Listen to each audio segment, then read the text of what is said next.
Hello everyone, আসসালামু আলাইকুম। শুরু করছি আজকে নতুন একটি ব্লগ।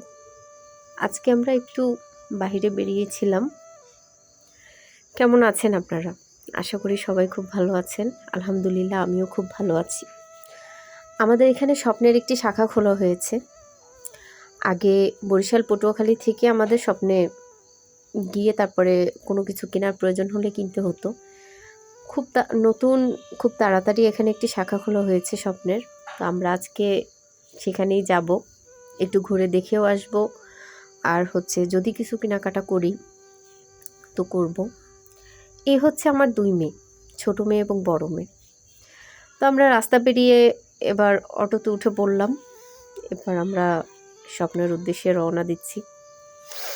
আমার ছোট মেয়ে অনেক দুরন্ত, সে একদমই স্থির থাকে না কখনোই। সবসময় যেন তার দুষ্টুমি লেগেই থাকে। আর বাহিরে বের হলে আর তো কোনো কথাই নেই, তার দুষ্টুমি যেন 3 গুণ বেড়ে যায়।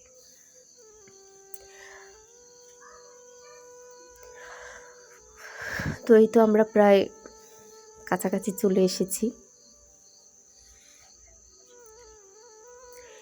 এই হচ্ছে সেই স্বপ্নের শাখা। নতুন খোলা হয়েছে, দেখি ভিতরে গিয়ে কি অবস্থা। ভালোই লাগলো দেখে। এখানে চাল আছে, বিভিন্ন রকমের চাল আছে, তেল আছে, ডাল আছে, গ্রসারি আইটেম যা বলেন এখানে সবই আছে। মশলা বিভিন্ন রকমের, যা কিছু বলেন মোটামুটি একটা মানে গৃহিণীদের যেরকম বাজারের প্রয়োজন এখানে একটা দোকানের ভিতরে সবই পাওয়া যায়। দেখে খুবই ভালো লাগলো যে একটা জায়গা থেকে একবারেই সব কিছু কেনা যায়। আগে বিভিন্ন জায়গায় ছোটোছুটি দৌড়াদৌড়ি করতে হতো। তো কথা বলতে বলতে এই সময় আমার ছোটো মেয়ের ফুপু চলে এসছে। সে তাকে দেখে খুব আহ্লাদী হয়ে গেছে এবং তাকে চকলেট এইটা সেটা ধরিয়ে দিয়ে বলতেছে তাকে কিনে দেওয়ার জন্য। সে তার ফুপুর খুব প্রিয়, তাই তার কাছে তার আবদারটাও অনেক বেশি থাকে। এবার আমার কাছে চলে এসছে সে কিন্ডার জয় খুলে দেবার জন্য। এখানে কিছু প্লেট বাটি দেখতে পেলাম, তারা সামান্য পরিমাণে কিছু উঠিয়েছে, বেশি উঠায়নি। ভালো লাগলো, সবই আলহামদুলিল্লাহ খুবই সুন্দর। আমার বড় মেয়ের এই কালার রঙটা খুব পছন্দ হয়েছিল, কিন্তু ওকে আর কিনে দেওয়া হয়নি। তখন আমরা একটু অন্য কাজে বেরিয়েছিলাম, তো ভাবলাম যে এই ফাঁকে একটু স্বপ্ন থেকে ঘুরোঘুরিও করে এসি। তো আমরা যে স্বপ্নতে যাব সেটা আমার বড় মেয়েকে আমি আগে থাকতে কিছুই বলিনি, যার কারণে সেভাবে প্রিপারেশন ছিল না। বেশ কিছু বিস্কিটসও এখানে দেখতে পেলাম, কফি। আমার এই কফি এর সাইডটা খুব ভালো লেগেছে। অনেক ধরনের কফি এখানে দেখতেছি পাওয়া যাইতেছে বা আছে এখানে, বেশ ভালো লাগতেছে। এই তো আমরা স্বপ্ন থেকে বেরিয়ে আসলাম, ওদের দুজনকে 2টা জুস কিনে দিলাম। আর আমি কিছু সামান্য অল্প কিছু জিনিস ওখান থেকে কিনে নিলাম বাসার জন্য। সেটা আজকে আপনাদের সাথে আর শেয়ার করব না। এবার আমরা চায়ের বাড়ি চলে আসলাম। এখানে একটি চায়ের দোকান যেখানে গরুর দুধের চা বিক্রি হয়, চা খাওয়ার জন্য। তো এই তো বসে বসে চিপস খাচ্ছি। আর আমার ছোটো মেয়ে অসম্ভব দুষ্টুমি করছে, আমি সেটাই দেখছি। তাকে কোনো কিছু কিনে দেওয়া হচ্ছে না, এই জন্য সে তার বাবাকে কামড় দেওয়ার চেষ্টা করছে। এর মধ্যে সে আকাশে দেখতে পেল যে।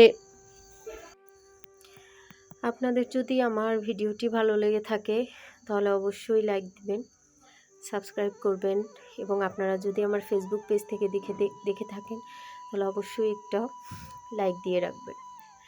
তো বাসায় এসে আমি আজকে 3 পদের ভর্তা বানিয়েছি রাতের জন্য, আর ডিম ভাজি। রাতের খাবার এটা দিয়েই শেষ করেছি আমরা, আজকে তেমন কিছু রান্না করা হয়নি। তো এখানে আমি শুকনো মরিচ, পেঁয়াজ এবং রসুনগুলোকে লাল লাল করে ভেজে নিলাম। এরপরে এটা হচ্ছে থানকুনি পাতা, সেটাকেও আমি তেলে সামান্য একটু ভেজে নিলাম। কালার শুধুমাত্র পাতার কালার চেঞ্জ হয়েছে এরকম করে। এরপরে দিলাম আমি কিছু লাউ শাক, সেটাকেও আমি সামান্য পাতার কালার চেঞ্জ হয়েছে এরকম করে একটু ভেজে নিয়েছি, সামান্য অল্প হালকা। এবং শেষে আমি দিলাম কালো জিরে। আমি আজকে এই 3 পদের ভর্তা পাটায় বেটে করব। গরম ভাত এবং তার সাথে 3 পদের ভর্তা এবং ডিম ভাজি। আলহামদুলিল্লাহ আমি মনে করি এটা খুব ভালো খাবার।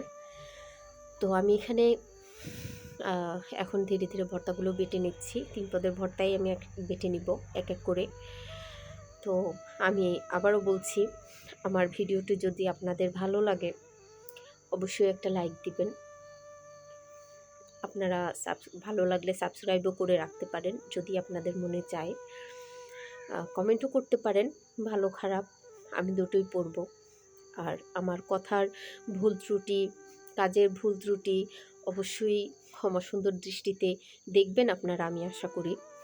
আমি এই জগতে একেবারেই নতুন, তাই আপনাদের ভালোবাসা এবং দোয়া দুটোই কামনা করছি আমি। এখানে আমার কালো জিরে বাটা শেষ হয়ে গেল। আমি একদমই ভুলে গিয়েছিলাম যে সবার শেষে কালিজিরা ভর্তাটা মানে বানানোর জন্য তার আগে লাউ শাক এবং থানকুনি পাতা ভর্তাটা বানালে বেশ ভালো হতো। পাশে আমার ফুপু শাশুড়ি বসা ছিল, সেও বলছিল যে আগে তুমি কেন কালো জিরে ভর্তাটা বাটলে। আমার একদমই মনে ছিল না, আমি একদমই ভুলে গিয়েছিলাম। তা আমি ভাবলাম যে কালো জিরেটা টেলে নিয়েছি, যদি আমি এটা একটু ঠান্ডা হয়ে যায় তাহলে হয়তো বা মুচমুচে ভাবটা আর থাকবে না, তাই আমি ওটা আগেই বেটে ফেলেছি। আমার একদমই মনে ছিল না, এজন্য আমাকে পাঠাটাকে আবার ভালো করে ধুয়ে পরিষ্কার করে আবার আমাকে আর 2 পদের ভর্তা রেডি করতে হলো। এই যে আমার থানকুনি পাতা ভর্তা শেষ বানানো। এখানে আমি লাউ শাক পাতা যে ভর্তা সেটা আমি তৈরি করছি।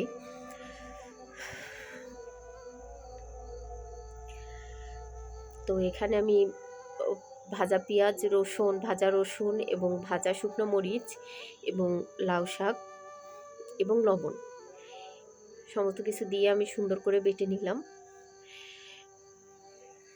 এই যে দেখুন আমার 3 পদের ভর্তা এখানে রেখেছি অল্প অল্প করে। তো আজকের ভিডিওটা আমি এখানেই শেষ করছি।